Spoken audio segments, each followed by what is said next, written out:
Asalaamu calaykum waraxmatullaahi wabarakaatuhu. Ummadda Soomaaliyeed meel walba adduunka joogaan waxaan leeyahay ciidda wanaagsan. Waa maalintii ugu dambeysay maalinta ciidda ah.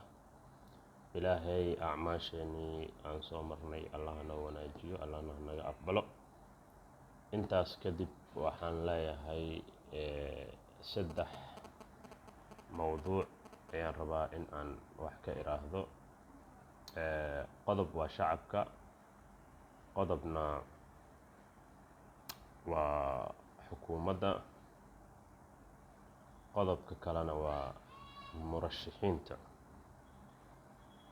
kolley saddexdaas qodob aan isdul taagi doonaa, kuna dheeraan maayo oo maanta hadduu ilaahay ku roon yahay waqtiga inaan soo koobaa mar walba jeclahay. waanana kolley taba iyo wax sheeg horteyda ayaa lagu daalay, laakiin haddana saas ay tahay mar walba kama caajisi doono in aan ummadeyda wax la wadaago insha Allah tabaaraka wa tacaala.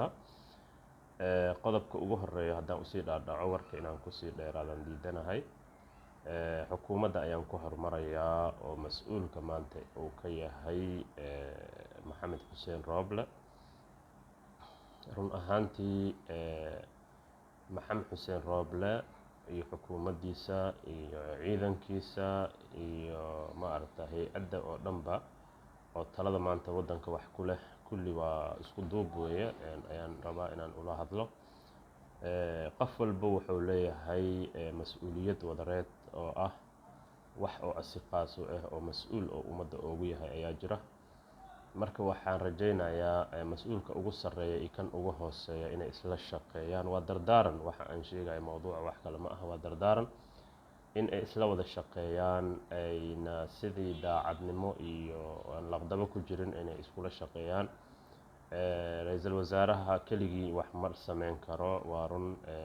shacabka keligiis wax uma qaban karo, shacabka intaasoo malaayiin ayuu ka kooban yahay. marka waxaan rajaynayaa ra-iisul wasaaraha kolley wuxuu soo dhistay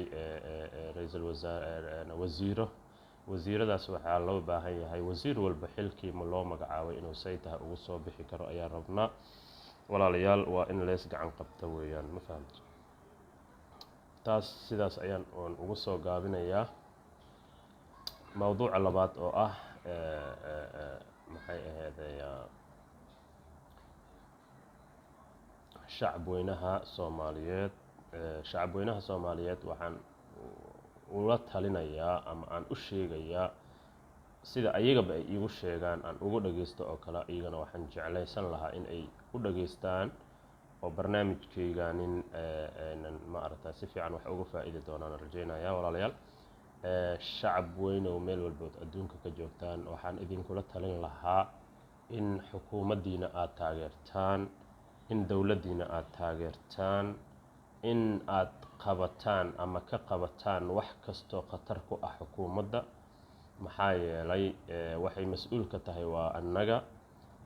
qofkii dhagar iyo hagardaamo ku haya aad aragtaan inaad soo bandhigtaan, ma garanaysiin in aad soo bandhigtaan aan rabaa walaalayaal. marka hadduu ilaahay ka raali noqdo waxa weeyaan intaas ayaan ugu bixi lahaa. taas waa mid. mowduuca saddexaad oo ugu dambeeya waxay tahay walaalayaal, waxaan dhahay xukuumad iyo shacab waan sheegnay. marka mowduuca saddexaad insha Allah kolley taba wuxuu iska noqon doonaa, ma garanaysiin. mowduuca saddexaad wuxuu iska noqon doonaa dardaaranka oo ah ugu dambeyntii in ilaahay subxaanahu wa tacaala oo maaragtay noo islaaxiyo beledkeenna.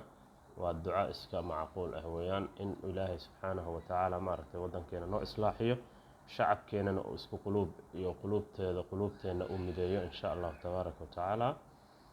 intaas ayaan ugu baxayaa barnaamijkaygii gaabnaa oo sidaas ayaan rabaa in aan warka aan kusoo koobo hadduu ilaahay ka raali noqdo. wassalaamu calaykum waraxmatullaahi wabarakaatuhu. insha Allah mowduucan mowduuc xiga ayaan rabaa in aan si fiican hadduu ilaahay ka raali noqdo oon maaragtay ilaahay wixii oo iga fahansiiyey aan ummadeyda u sheego oon la wadaago. marka aad iyo aad barnaamijka hala sii sheer gareeyo. waa mahadsantihiin. wajazaakum allahu khayra.